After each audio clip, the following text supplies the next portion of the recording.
हमारे शरीर की 6 संवेदनाएं हैं।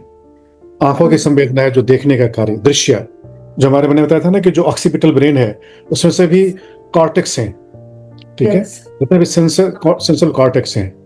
और आंख जो देख रही है वो जो विजन है वहां जाके पहुंचता है और उसको इंटरप्रेट करता है, ब्रेन इंटरप्रेट करता है, राइट। वैसे ही ऑडियो है तो ये संवेदनाएं हैं, वैसे गंध है तो ये अलग अलग फैकल्टीज है, ठीक है। और उसके जो है हमारे न्यूरो सेंटर्स हैं और वही पार्ट जिसको हम चिप करते हैं वही पार्ट उसको महसूस करता है, सेंस करता है। और ये सभी जितने भी इंद्रियां हैं इनको हम बंद कर दें तो वहां कोई इनपुट नहीं जाएगा, वहां कोई इनपुट नहीं जाएगा। और बंद हम कैसे करेंगे? जब हम उसका कनेक्शन डिस्कनेक्ट कर देंगे। जैसे कान को बंद कर दो, बाहर की आवाज नहीं सुनाई देगी लेकिन भीतर की आवाज सुनाई देगी। इसका मतलब है कि वो जो थैलमस है वो ओपन है हार्ट बीट सुनने के लिए या ब्रेन या कुछ भी सेंसेशन सुनने के लिए। तो थैलमस जब तक पूरी तरह बंद नहीं होता, जिसको ब्रह्मरंध्र भी कहते हैं, तो पूरी तरह बंद नहीं होता। कई लोग उसको रुद्र ग्रंथि भी कहते हैं, अलग अलग परंपरा में अलग अलग शब्द है, लेकिन विज्ञान उसको थैलमस कहता है। जो भी जितने भी ये इवन थॉट भी इंटरनल है, बहुत इंटरनल है, वो बाह्य नहीं है।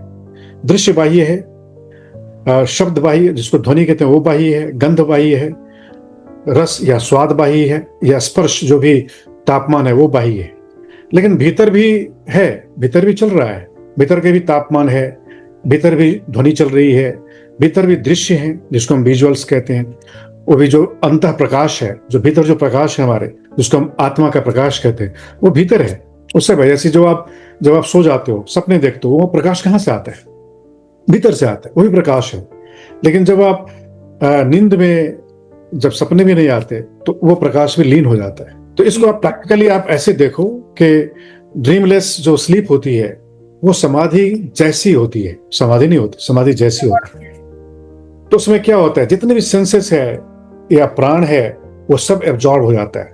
और उपनिषद कहते हैं या योग शास्त्र कहते हैं, खासकर बृहदारण्यक उपनिषद कहते हैं, एक नाड़ी है हमारे भीतर, मतलब जिसको हिता नाड़ी कहते हैं, और वहां जाकर सभी संवेदनाएं वहां जाके लीन हो जाती है।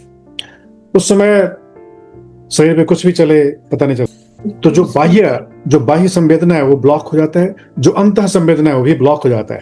तो उस समय वह शून्य में चला जाता है। और वही अवस्था हम जाते हैं किसमें?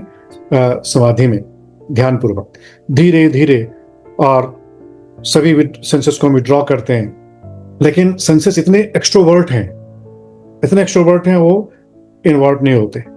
इसलिए हम प्राण को रोकते हैं। जब हम प्राण को रोकते हैं तो धीरे धीरे सेंसेस भी रुकना शुरू हो जाता है। इसी को हम हठ योग कहते हैं। हठ योग यही होता है। तो बंध में क्या होता है? बंध में हम लॉक लगा लेते हैं। सबसे मूल बंद लगाते हैं, फिर उद्यान बंद पेट को लगाते हैं, फिर चिन लॉक लगाते हैं। चिन लॉक मतलब जो सबसे अल्टीमेट, जो सबसे ऊपर वाला, जिसको थैलेमस ग्लैंड कहते हैं, उसको हम बंद कर देते हैं।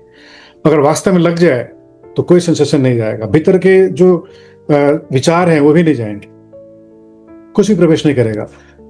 तो ये हठ योग है। लेकिन राजयोग कहते हैं ध्यान के द्वारा। राजयोग में क्या क्या आता है? ध्यान क्या आता है? ध्यान अर्थात चेतना, कॉन्शियसनेस। ध्यान के द्वारा अभी सभी इंद्रियों को विड्रॉ कर लिया जाता है। और ध्यान मतलब चित्त जब शांत होता है तो धीरे धीरे प्राण भी शांत होने लगते हैं। प्राण शांत होगा तो प्राण और चित्त दोनों एक हो जाता है। प्राण मतलब चित्त में लीन हो जाता है, उसी को हम अद्वैत कहते हैं। ध्यान, जो आपका ध्यान है वो सबसे मैटर करता है, वही वेदना को महसूस करता है। चाहे ऑडिटरी हो, चाहे वो ईयर का हो, कोई शब्द हो, दृश्य हो, सारा ध्यान है। आपकी आंखें इधर है लेकिन अगर ध्यान यहाँ नहीं है तो आप नहीं देख पाओगे। ध्यान अगर एक सेकंड के लिए ड्रिफ्ट हुआ, जो मैं क्या कह रहा हूं आप नहीं सुनोगे, आप सामने क्या देख रहे हो नहीं सुनोगे, कुछ नहीं, तो सब ध्यान है। उसी ध्यान को डेलिबरेटली हम ट्रेन करते हैं, बार बार वहां लगाते हैं। और योग की भाषा में उसको कहते हैं अभिनिहार। अभिनिहार का मतलब होता है अपनी अवेयरनेस को डायरेक्ट करना। कहाँ डायरेक्ट करना? जहां सभी वेदनाएं शांत हैं, जहां वेदनाएं पहुंचती नहीं, जिसको निर्वाण कहते हैं। पतंजलि उसको कैवल्य कहते हैं, बुद्ध उसको निर्वाण कहते हैं, वेदांत उसको मोक्ष कहते हैं, अलग अलग योग उसको निर्विकल्प समाधि कहता है, अलग अलग टर्म है। ध्यान के द्वारा हम पहुंचते हैं। तो ये क्रियाएं जो है, ध्यान भी एक क्रिया है। अब जब तक आप प्रयत्न कर रहे हो, क्रिया है। मतलब ध्यान भागा, उसको आप लाया, आप उसको वापस लाए, ये क्रिया चल रही है, ये मानसिक क्रिया चलती है। तो कायिक क्रिया, प्राणिक क्रिया, मानसिक क्रिया। कायिक क्रिया में बंध होता है, मुद्राएं होती हैं, ठीक है, आसन होता है, प्राणायाम होता है, सब कायिक क्रिया कहते हैं। इसी को हम हठ योग भी कहते हैं, ठीक है।